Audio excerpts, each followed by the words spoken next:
வீடுகளுக்கு அதிக அளவில் மின் கட்டணம் விதிக்கப்பட்டிருப்பதாக குற்றச்சாட்டுகள் எழுந்த நிலையில் கள ஆய்வு செய்ய மின்வாரியம் உத்தரவிட்டுள்ளது. கடந்த மே மாதத்துடன் ஒப்பிடுகையில் ஜூலை மாதத்தில் மின் கட்டணம் அதிகமாக வந்திருப்பதாக பொதுமக்கள் பலரும் குற்றச்சாட்டு தெரிவித்திருந்தனர். இந்நிலையில் அதிக மின் கட்டண வித்தியாசம் இருக்கும் வாடிக்கையாளர்களின் மின் நுகர்வு விவரங்களை மறு ஆய்வு செய்ய மின்வாரியம் முடிவு செய்துள்ளது. அதன்படி தலைமை பொறியாளர், கண்காணிப்பு பொறியாளர் உள்ளிட்ட மூத்த அதிகாரிகளை கள ஆய்வு மேற்கொள்ள மின்வாரியம் உத்தரவிட்டுள்ளது. குறிப்பாக மே மாதத்துடன் ஒப்பிடுகையில் ஜூலை மாதத்தில் 3,70,000 இணைப்புகளின் மின் கட்டணத்தில் அதிக வித்தியாசம் இருப்பதாக தெரிவித்துள்ள மின்வாரியம் இதுகுறித்து விசாரணை நடத்தி ஆகஸ்ட் 7ஆம் தேதி அறிக்கை சமர்ப்பிக்க அதிகாரிகளுக்கு அறிவுறுத்தியுள்ளது. எனக்கு ஒரு ஆசை இருந்தது, மாதிரி வாரத்திற்கு ஒரு முறை சிக்கன் பிரியாணி போடலாமே என்ற ஒரு கோரிக்கையை முன்வைத்திருக்கிறேன். அது பல துறைகள் சம்பந்தப்பட்டது. மாண்புமிகு முதல்வர் அவர்கள் அதை குறித்து பரிசீலனை செய்வதாக கூறியிருக்கிறார். அரசு பள்ளிகளில் சிக்கன் பிரியாணி வழங்குவது தொடர்பாக அமைச்சர் ராஜ்மோகன் தெரிவித்த தகவல்களே இவை. சென்னை எழும்பூரில் செய்தியாளர்கள் சந்தித்தவர் அரசு பள்ளிகளுக்காக பல திட்டங்களை முதலமைச்சரிடம் தரவுகளுடன் முன்வைத்ததாக தெரிவித்தார். சீருடைகளை எப்படி மேம்படுத்தலாம், இந்த காலை உணவு கிட்டத்தட்ட சற்றப்போ ஒரு மாணவனுக்கு 11 ரூபா 50 பைசா தான் தராங்க சற்றப்ப.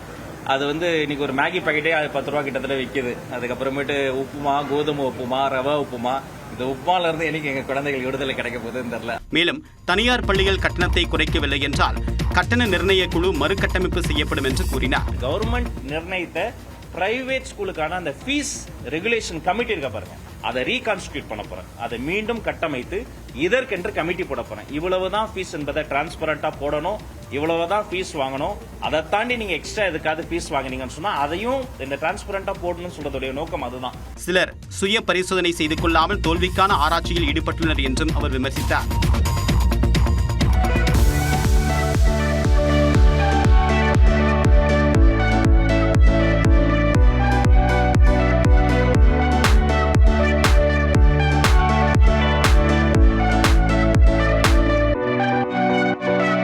கத்திப்பாராவில் நடந்து வரும் மெட்ரோ பணிகளை நடந்து சென்று ஆய்வு செய்த முதலமைச்சர் விஜய் அங்கு குவிந்திருந்த மக்களை நோக்கி கையசைத்தார்.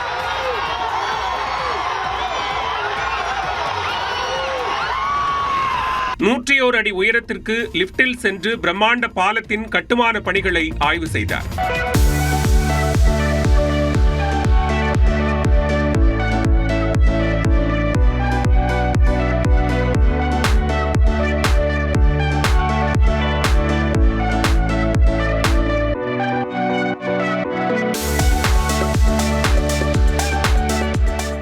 பின்னர் சென்னை போரூரில் இருந்து பூந்தமல்லிக்கு ஓட்டுநர் இல்லா மெட்ரோ ரயிலில் பயணம் செய்த முதலமைச்சர் விஜய் விரைவில் மக்கள் பயன்பாட்டுக்கு வரவுள்ள வழித்தடத்தில் ஆய்வு மேற்கொண்டார்.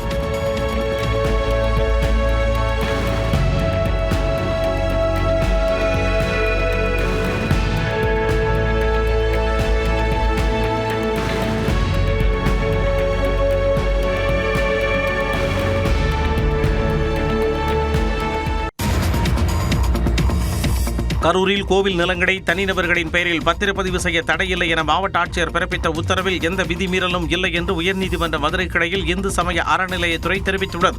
கரூர் மாவட்டத்தில் பாலசுப்பிரமணிய சுவாமி திருக்கோவில், கல்யாண பசுபதீஸ்வரர் திருக்கோவில் உட்பட 4 கோவில்களுக்கு சொந்தமாக 15 கிராமங்களில் உள்ள 3085 ஏக்கர் நிலங்களுக்கு பத்திரப்பதிவுக்கு விதிக்கப்பட்ட தடையை நீக்கி மாவட்ட ஆட்சியர் உத்தரவிட்டதை எதிர்த்து சமூக ஆர்வலர் ராதாகிருஷ்ணன் உயர்நீதிமன்ற மதுரை கிளையில் பொதுநல மனு தாக்கல் செய்தார்.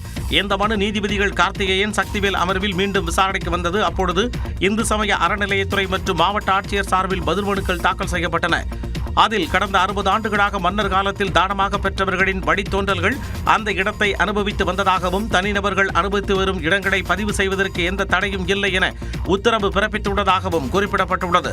மேலும் கோவில் நிலங்களுக்கு மட்டுமின்றி வக்பு சொத்துக்கள் பத்திரப்பதிவு செய்வதற்கான தடைகளும் நீக்கப்பட்டுள்ளதாகவும் தெரிவிக்கப்பட்டுள்ளது. அதைத் தொடர்ந்து அறநிலையத்துறை மற்றும் மாவட்ட ஆட்சியர் தரப்பில் தாக்கல் செய்யப்பட்டுள்ள பதில் மனுக்களை படித்து பார்த்து மனுதாரர் தனது ஆட்சேபனைகளை பதில் மனுவாக தாக்கல் செய்ய நீதிபதிகள் உத்தரவிட்டு வழக்கை ஒத்திவைத்தனர்.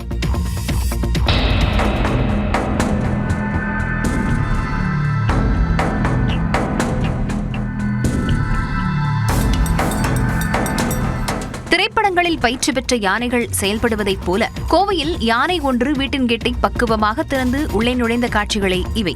கோவை பெரிய தடாகம் சுற்றுவட்டார பகுதிகளில் யானை ஒன்று சுற்றித் திரிந்து வருகிறது. அந்த யானை பெரிய தடாகம் குட்டை வழி செல்லும் சாலையில் செவ்வாய்க்கிழமை இரவு சுற்றித் திரிந்தது. அப்போது அங்கிருந்த வீட்டின் கேட்டை லாவகமாக திறந்து உள்ளே சென்றது.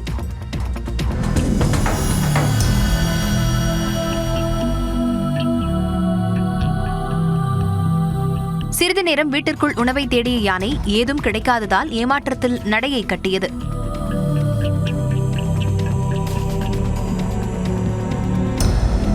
இந்த சிசிடிவி காட்சிகள் வெளியாகியுள்ள நிலையில் பொதுமக்கள் பாதுகாப்பாக இருக்க வேண்டுமென வனத்துறையினர் அறிவுறுத்தியுள்ளனர்.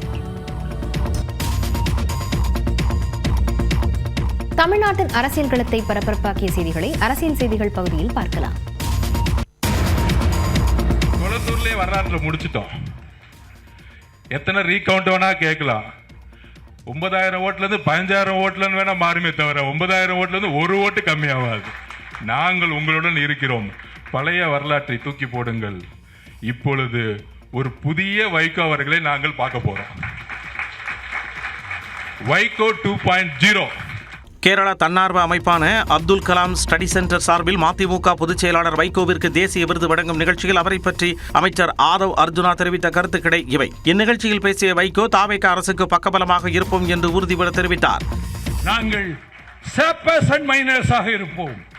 ராணுவம் வருகிற போது முன்னாலே சென்று கண்ணிவெடிகளை அகற்றுகிற கூட்டத்துக்கு பெயர்தான் sappers and miners. MDMK will behave like sappers and miners for Vijay government. நீங்கள் பகல் கனவு காண வேண்டாம். ஊழலை ஒழிப்பது என்பது இமயமலையை நகர்த்துவது போன்றது என்றும் அந்த ஊழலை ஒழித்தவர் முதலமைச்சர் விஜய் என்றும் வைகோ பாராட்டினார். தமிழ்நாட்டின் உயர் சிறப்பு மருத்துவ இடங்களை தாவேக அரசு காற்றில் பறக்கவிட்டதாக திமுக தலைவர் மு.க. ஸ்டாலின் குற்றம் சாட்டியிருந்த நிலையில் மு.க. ஸ்டாலின் முதலை கண்ணீர் வடிப்பதாக அமைச்சர் அருண்ராஜ் விமர்சித்துள்ளார். 151 உயர் சிறப்பு மருத்துவ படிப்பு இடங்களை மத்திய அரசுக்கு ஒப்படைக்க உச்சநீதிமன்றம் உத்தரவிட்டிருந்தது. இதுகுறித்து எக்ஸ் பக்கத்தில் பதிவிட்டுள்ள திமுக தலைவர் மு.க. ஸ்டாலின் தமிழ்நாடு அரசு நியமித்த மூத்த வழக்கறிஞர்கள் வழக்கில் ஆஜராகாதது ஏன் என கேள்வி எழுப்பியுள்ளார். அகில இந்திய கலந்தாய்வின் 2ஆம் சுற்று நடைபெறுவதற்கு முன்னரே மாநில கலந்தாய்வை அவசரமாக நடத்தி 151 இடங்கள் காலியாக உள்ளதாக அறிவித்தது திட்டமிட்டே செய்யப்பட்டதா எனவும் சந்தேகம் எழுப்பினார். இந்த நிலையில் அவருக்கு பதிலளித்த அறிக்கை வெளியிட்டுள்ள அமைச்சர் அருண்ராஜ் தமிழ்நாட்டிற்கு உரிய உயர் சிறப்பு மருத்துவ இடங்களை திமுக ஆட்சியில் அகில இந்திய ஒதுக்கீட்டிற்கு தாரை வார்த்த மு.க. ஸ்டாலின் முதலை கண்ணீர் வடிப்பது வேடிக்கையாக இருப்பதாக விமர்சித்துள்ளார். 151 உயர் சிறப்பு மருத்துவ இடங்கள் காலியாக இருந்தபோதும் முந்தைய ஆட்சியைப் போல அவற்றை உடனடியாக ஒப்படைக்க மறுத்தது தாவேக அரசு என கூறியுள்ளார். கட் ஆஃப் மதிப்பெண் குறைக்கப்படாது என்ற திட்டவட்டமான உத்தரவாதம் அளித்தால் மட்டுமே இடங்கள் ஒப்படைக்கப்படும் என்ற உறுதியான நிலைப்பாட்டை எடுத்து தமிழ்நாடு அரசு உச்சநீதிமன்றத்தில் போராட்டத்தை முன்னெடுத்ததாக தெரிவித்துள்ளார். தமிழர் உரிமை, தமிழ்நாட்டு உரிமை, அதற்கு எதிராக என்ன நடந்தாலும் திராவிட இயக்கமும் பொது உடைமை இயக்கமும் என்றைக்கும் ஓரணியில் கைகோர்த்து களத்தில் நிற்கும். தமிழ்நாட்டின் உரிமைக்கு எதிராக எது நடந்தாலும் திமுகவும் பொது உடைமை கட்சிகளும் ஓரணியில் நிற்கும் என எதிர்க்கட்சித் தலைவர் உதயநிதி ஸ்டாலின் முன்வைத்த கருத்துதான் இது. மறைந்த கம்யூனிஸ்ட் முதுபெரும் தலைவர் நல்லக்கண்ணுவின் சிலை திறப்பு விழா சென்னை வண்ணாரப்பேட்டையில் நடைபெற்றது. இதில் சிறப்பு விருந்தினராக எதிர்க்கட்சித் தலைவர் உதயநிதி ஸ்டாலின் கலந்து கொண்ட நிலையில் இந்திய கம்யூனிஸ்ட் கட்சியின் மாநில செயலாளர் வீரபாண்டியனுடன் ஒரே மேடையை பகிர்ந்து கொண்டார். இந்நிகழ்ச்சியில் பேசிய வீரபாண்டியன் திமுக தாவேக போன்ற இயக்கங்களை கம்யூனிஸ்ட் கட்சி ஜனநாயக இயக்கமாகத்தான் பார்க்கிறது என கூறினார். அரசியலில் ஏற்ற இறக்கங்கள் இருக்கும், நிலைப்பாடுகள் மாறுபடலாம். அன்றைக்கும் இன்றைக்கும் சொல்கிறோம், திராவிட முன்னேற்ற கழகம், அண்ணா திராவிட முன்னேற்ற கழகம், தாவேக போன்ற இயக்கங்கள் எல்லாம் ஜனநாயக இயக்கமாக தான் கம்யூனிஸ்ட் பேர் இயக்கம் பார்க்கிறது என்பதை நான் பலமுறை சொல்லியிருக்கிறேன். எங்களுக்கு ஒரே ஒரு பகை முரண் RSS, BJP. திமுக மற்றும் கம்யூனிஸ்ட் இடையே கூட்டணி முறிந்த நிலையில் நல்லக்கண்ணுவின் சிலை திறப்பு விழாவில் இருவரும் மேடையை பகிர்ந்து கொண்டது கவனம் பெற்றுள்ளது. ஓஹோ, கூட்டணி பேசிட்டாங்கடா, உடனே சேர்ந்துருவாங்கடா. எத்தனை? 2, 1, 3? எது அமைச்சர்கள்? இப்படியெல்லாம் இவங்களே பேசி அத்தனையும் வதந்திகள். தயவு செய்து யாரும் நம்பாதீங்க. கூட்டணி தொடர்பான யூகங்கள் குறித்து பாமக தலைவர் அன்புமணி இவ்வாறு பேசினார். சென்னையை அடுத்த மாமல்லபுரத்தில் நடைபெற்ற பாமக பொதுக்குழு கூட்டத்தில் அக்கட்சி தலைவராக அன்புமணி மீண்டும் ஒருமனதாக தேர்வு செய்யப்பட்டார். நிகழ்ச்சியில் பேசிய அவர் ஆந்திர மக்களின் விருப்பத்திற்கு ஏற்ப அங்கு விரைவில் பாமக தொடங்கப்பட உள்ளதாக அறிவித்தார். இன்னும் ஒரு சில மாதத்தில் ஆந்திராவிலே பாட்டாளி மக்கள் கட்சி தொடங்கப்படும். அவ்வளோ ஆர்வமாக இருக்காங்க மக்கள். அங்க கடந்த ஒரு 3 மாதமாக வேலைகள் நடந்து கொண்டிருக்கிறது. பூரண மதுவிலக்கு கொண்டுவர வலியுறுத்தி சட்டமன்ற உறுப்பினர் சௌமியா அன்புமணி தலைமையில் மது ஒழிப்பு இயக்கம் அக்டோபர் 2ஆம் தேதி தொடங்கப்பட உள்ளதாகவும் அன்புமணி தெரிவித்தார். நாங்கள் ராணுவத்தையே பார்த்தவர்கள் என பாமக தலைவர் அன்புமணி தெரிவித்திருந்த நிலையில் அவரது பேச்சு நகைச்சுவையாக இருப்பதாக தமிழ்நாடு காங்கிரஸ் கமிட்டி தலைவர் மாணிக்கம் தாகூர் விமர்சித்துள்ளார். அங்க கர்நாடகாவில் DK சிவகுமார் வந்து குழந்தையை கிள்ளி விடுவாராம், தமிழ்நாடு காங்கிரஸ் இங்க வந்து தொட்டில் ஆட்டுவாங்களாம். டிராமா என்ன நடக்கும்? 2 நாட்களுக்கு முன் ஒரு அறிக்கை வெளியிட்ட பிஜேபியும் காங்கிரஸும் சேர்ந்து சூழ்ச்சி பண்றாங்க. உடனே இங்க காங்கிரஸ் கட்சியில் ஒரு புதுசா தலைவர் வந்திருக்கிறார். அவர் பார்த்தா மடிச்சு சட்டையை மடிச்சு விட்டுக்கிட்டு, ஐயோ நாங்களாம் ராணுவத்தை பார்த்துட்டோம்,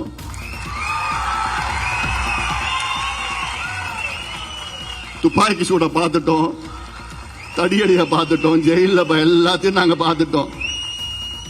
நீங்க அப்ப பிறக்க கூட இல்லை. நாங்க தனியா நின்று எத்தனையோ சட்டமன்ற உறுப்பினர்களை நாங்க வெற்றி பெற்றிருக்கிறோம். தனியா நின்று உங்களால ஒரு கவுன்சிலர் கூட ஜெயிக்க முடியாது தனியா நின்று. ரொம்ப சிரிப்பா இருந்துச்சு. ராணுவத்தை பார்த்து அதை பார்த்து இதை பார்த்து. காங்கிரஸ் மெயின் எதிர்கட்சி சார் இந்திய அளவுல. உங்களுக்கு தெரியாதா எத்தனை மாநிலத்தில் ஆட்சியில் இருக்கணும்? காங்கிரஸ் பத்தி பேசுறது கேட்ட கேள்விக்கு பதில் சொல்லுங்க. மோடி அரசு மேகதாதுல தமிழ்நாட்டுக்கு பேச உரிமை கிடையாதுன்னு சொல்லியிருக்கு. அதை எதிர்த்து மோடியிடம் சொல்ல போறீங்களா? அதை கண்டிச்சு அந்த அரசாங்கத்துக்கு கொடுத்திருக்க ஆதரவை வாபஸ் வாங்குவீங்களா ராஜ்யசபால? முதலமைச்சர் விஜயின் கர்நாடக பயணம் குறித்த விவரங்கள், திருப்பதியில் கோலாகலமாக நடைபெற்ற கருட சேவை உள்ளிட்ட செய்திகளை டாப் 5 இந்தியா பகுதியில் பார்க்கலாம். கர்நாடகாவின் நீர்நிலைகளை பார்வையிட தமிழ்நாடு முதலமைச்சர் விஜய்க்கு கோரிக்கை வைத்துள்ளதாக கர்நாடக முதலமைச்சர் DK சிவகுமார் தெரிவித்துள்ளார். டெல்லியில் ஊடகங்களிடம் பேசிய அவர் மேகதாது விவகாரம் குறித்து முதலமைச்சர் விஜய் தன்னுடன் தொலைபேசியில் பேசியதாக கூறினார். ಈ ಮಧ್ಯದಲ್ಲಿ ತಮಿಳುನಾಡು ಚೀಫ್ ಮಿನಿಸ್ಟರ್ ಕೂಡ ಬಂದು ಮಾತಾಡಲಿಕ್ಕೆ ಕೆಲವು ವಿಚಾರಗಳನ್ನ ಮಾತಾಡಲಿಕ್ಕೆ ಇಂಗಿತವನ್ನು ವ್ಯಕ್ತಪಡಿಸಿದ್ದಾರೆ. ನಮ್ಮ ಚೀಫ್ ಸೆಕ್ರೆಟರಿಗೂ ಲೆಟರ್ ಬರೆದಿದ್ದಾರೆ. ನನ್ನ ಹತ್ರನೂ ಫೋನಲ್ಲಿ ಮಾತಾಡಿದ್ದಾರೆ. தொடர்ந்து பேசிய DK சிவகுமார் மேகதாது பகுதிகளை தமிழ்நாடு முதலமைச்சர் பார்வையிட தயார் நிலையில் இருப்பதாக தெரிவித்தார். ರಾಜ್ಯದ ಕಾವೇರಿ ಜಲಾನಯನ ಪ್ರದೇಶದ ಕೂಡ ನೀವು ನೋಡಿ ಅಂತ ಕೂಡ ಒಂದು ರಿಕ್ವೆಸ್ಟ್ ಮಾಡಿದ್ದೇನೆ. ಅದಕ್ಕೆಲ್ಲ ವೀಕ್ಷಣೆ ಮಾಡಲಿಕ್ಕೆ ಹೆಲಿಕಾಪ್ಟರ್ ವ್ಯವಸ್ಥೆ ಎಲ್ಲ ಮಾಡ್ತೀನಿ ಅಂತ ಕೂಡ ಹೇಳಿದ್ದೇನೆ. ಅದು ನೋಡೋಣ ಅವರ ತೀರ್ಮಾನಕ್ಕೆ, ಏಕೆಂದರೆ ಅವ್ರಿಗೂ ಫ್ಯಾಕ್ಚುಯಲ್ ಅನುಭವ ಆದದಷ್ಟು ಒಳ್ಳೆಯದು. காவிரியில் தண்ணீர் திறந்துவிட பிறப்பித்த உத்தரவை எதிர்த்து மேல்முறையீடு செய்ய இருப்பதாகவும் DK சிவகுமார் குறிப்பிட்டார். இளைஞர்கள் மீது காவல்துறையினர் நடத்திய தாக்குதலுக்கு பொறுப்பேற்று மத்திய உள்துறை அமைச்சர் அமித்ஷா பதவி விலக வேண்டும் என மக்களவை எதிர்க்கட்சித் தலைவர் ராகுல் காந்தி வலியுறுத்தியுள்ளார். டெல்லியில் ஊடகங்களிடம் பேசிய அவர் நாடாளுமன்றத்தில் இருந்தபொழுது காவல்துறை அதிகாரிகளை அமித்ஷா அழைத்து பேசியதை தனது கண்களாலேயே கண்டதாக கூறினார்.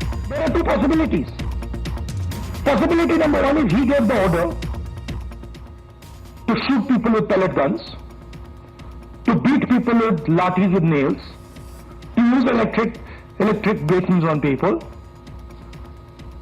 or he didn't know it was happening. If he didn't know it was happening, he's incompetent.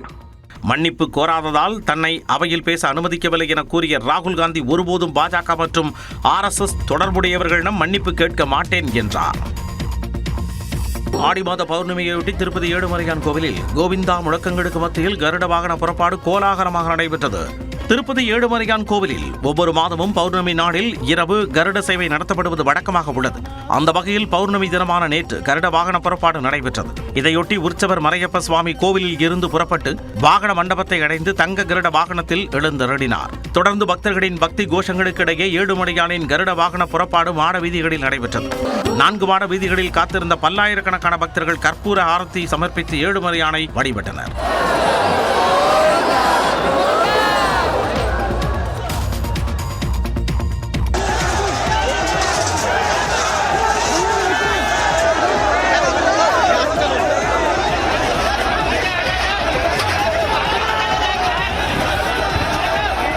மத்திய பிரதேச மாநிலம் போபாலில் பல்வேறு கோரிக்கைகளை முன்வைத்து விவசாயிகள் நடத்திய போராட்டத்தில் கலவரம் வெடித்தது.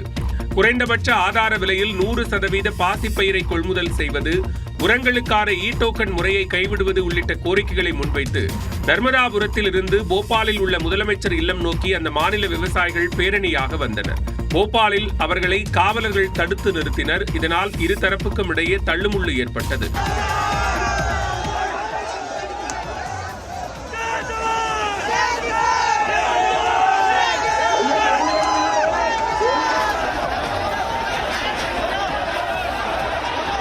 இது தொடர்பாக மாவட்ட நிர்வாகம் மற்றும் விவசாயிகள் இடையிலான பேச்சுவார்த்தை தோல்வியடைந்தது. இதனையடுத்து அவர்கள் போபாலிலேயே சாலையில் சமைத்து சாப்பிட்டு விவசாயிகள் போராட்டம் நடத்தினர்.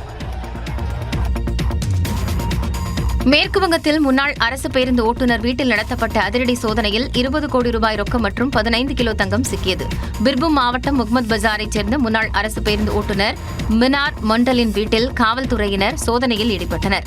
2 மாடிகளை கொண்ட வீட்டின் ஒரு அறையில் கட்டுகளாக கட்டப்பட்டு பல பைகளில் பதுக்கி வைக்கப்பட்டிருந்த பெருமளவு ரொக்கப்பணம், தலா 1 கிலோகிராம் எடை கொண்ட 14 தங்க கட்டிகள் மற்றும் தலா 100 கிராம் எடை கொண்ட 10 தங்க பிஸ்கெட்டுகள் ஆகியவற்றை மீட்டனர். உடனடியாக வங்கி அதிகாரிகளை வரவழைத்து கைப்பற்றப்பட்ட பணத்தை எண்ணும் பணியில் ஈடுபட்டனர். இதில் 20 கோடி ரூபாயை பதுக்கி வைத்திருந்தது தெரியவந்தது. கைப்பற்றப்பட்ட தங்கத்தின் சந்தை மதிப்பு சுமார் 21 கோடி ரூபாய் என கணிக்கப்பட்டுள்ளது. முதற்கட்ட விசாரணையில் மினார் மண்டல் முன்னாள் முதலமைச்சர் மம்தா பானர்ஜியின் நம்பிக்கைக்குரியவராக இருந்த அனுப்பிரதா மண்டலின் நெருங்கிய உதவியாளரும் பிரபல வியாபாரியுமான துளு மண்டலின் உறவினர் என்பதும் தெரியவந்துள்ளது. இந்நிலையில் மினார் மண்டலின் வீட்டில் காவல்துறையினர் சோதனை நடத்தி ரொக்கப்பணம் மற்றும் தங்கக்கட்டிகளை பறிமுதல் செய்ததற்கு முதலமைச்சர் சுவேந்து அதிகாரி பாராட்டு தெரிவித்துள்ளார். இது தொடர்பாக அவர் தனது எக்ஸ் பக்கத்தில் முந்தைய ஆளும் அரசியல் கட்சியுடன் கைகோர்த்து செல்வம் குவித்த எந்த ஒரு நபரும் தப்பிக்க முடியாது என்று பதிவிட்டுள்ளார். அர்ஜென்டினாவில் பனி புயலில் சிக்கிய சுற்றுலா பயணிகள், ஹவாயில் மீண்டும் சீரும் எரிமலை உள்ளிட்ட செய்திகளை டாப் 5 உலகம் பகுதியில் பார்க்கலாம்.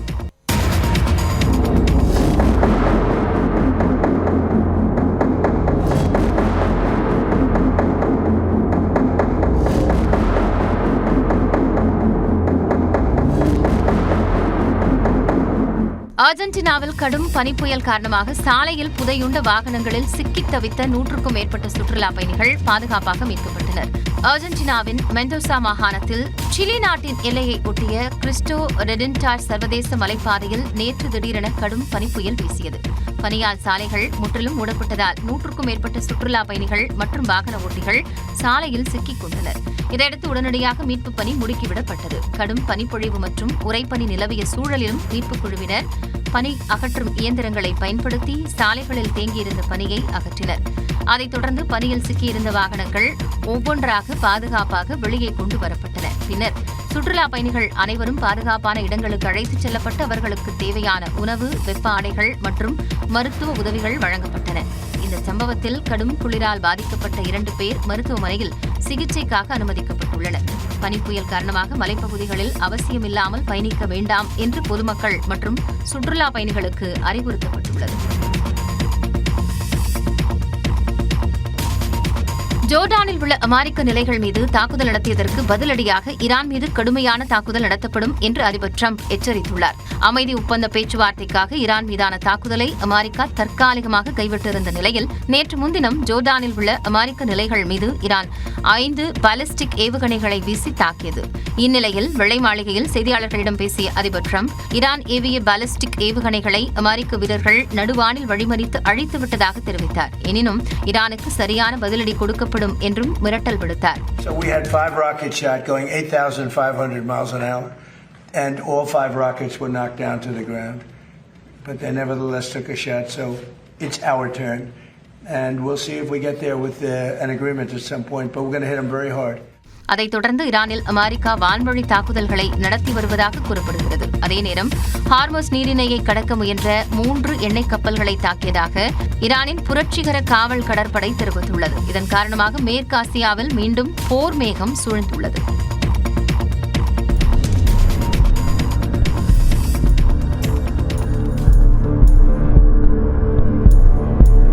அமெரிக்காவின் ஹவாய் தீவில் உள்ள கிளாவியா எரிமலை மீண்டும் வெடித்தபோது 500 அடி உயரத்திற்கு லாவா பீரிட்டு வெளியேறிய காட்சிகளே இவை. பாறை இடுக்கிலிருந்து ஊற்றெடுத்து பொங்கும் எரிமலை குழம்பு மலைப்பகுதியில் தொடர்ந்து வெளியேறி வருகிறது.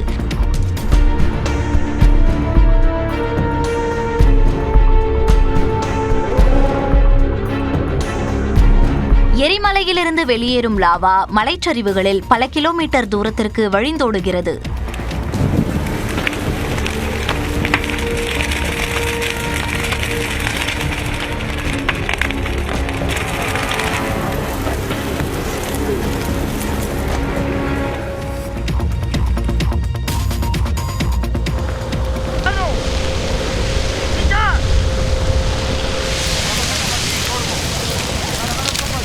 20 அடி உயரத்திற்கு மேல் எழும் இந்த தீ ஜுவாலைகள் ஒரு வாரத்திற்கு மேலாக ஸ்பெயின் நாட்டில் நீடிக்கும் காட்டுத்தீயின் கோரத்தை உணர்த்துகின்றன.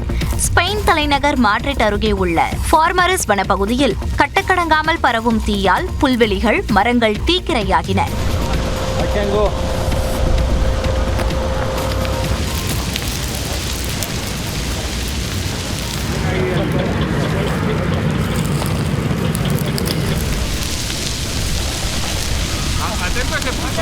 பெரும் தீயால் விண்ணை முட்டும் அளவுக்கு புகை மூட்டம் எழுந்தது.